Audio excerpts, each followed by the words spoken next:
पर तुम यहाँ आए नहीं हो, तुम्हें यहाँ लाया गया है और मैंने तुम्हें यहाँ खींच कर लाया है। तुम्हारी इतनी हिम्मत, आखिरकार तुम हो कौन जो मुझे यहाँ खींच कर लेकर आए हो?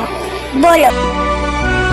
मैं कौन हूँ ये जानना ज़रूरी नहीं है। ज़रूरी जानना तुम्हारे लिए ये है कि मेरा काम क्या है, मेरा फ़र्ज क्या है, क्योंकि मैं अब जो करने वाला हूँ तुम सोच भी नहीं सकते, समझे?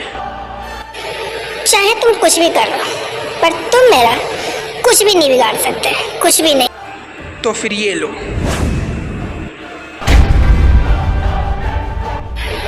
क्या हुआ? बस इतनी ही शक्ति तुम्हारे पास या फिर और है? ये लो मेरा अगला वार।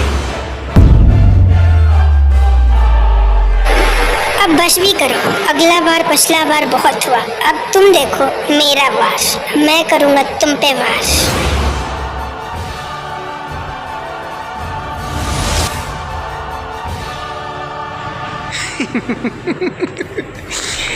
क्या हुआ? यही सोच रहे हो ना कि तुम्हारी शक्तियाँ मुझ पे काम क्यों नहीं कर रही है?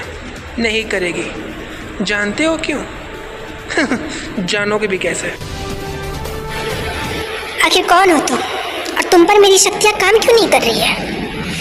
मुझे ऐसा क्यों लग रहा है कि मेरी शक्तियाँ मुझसे छीन ली गई हैं? क्या सच्चाई है? क्या छिपा रहे हो तुम मुझसे? हिम्मत है तो सच्चाई बताओ, उसके बाद देखो तुम्हारा क्या हश्र होता है।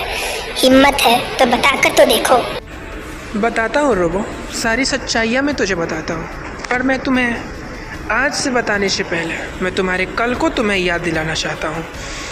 मैं सोच भी नहीं सकता कि एक छोटी सी गलती तुम्हें इतना बदल सकती है। तुम्हें क्या लगा था कि तुम वहाँ से कलश तारे को लेकर के चले जाओगे और तुम्हें कुछ नहीं होगा? मूर्ख, तुम भले ही काल सर्प से बच गए, पर उसका सबसे बड़ा खासियत ये है कि जो उससे छिपकर कहीं जाता है उसकी आधी शक्ति उस काल सर्प में चली जाती है, और वही हुआ तुम्हारे साथ। तुम्हारी आधी शक्तियाँ उस काल सर्प में चली गई, इसीलिए तुम इस वक्त शक्तिहीन हो। मैं चाहूँ तो तुम्हें अभी के अभी इसी वक्त समाप्त कर सकता हूँ।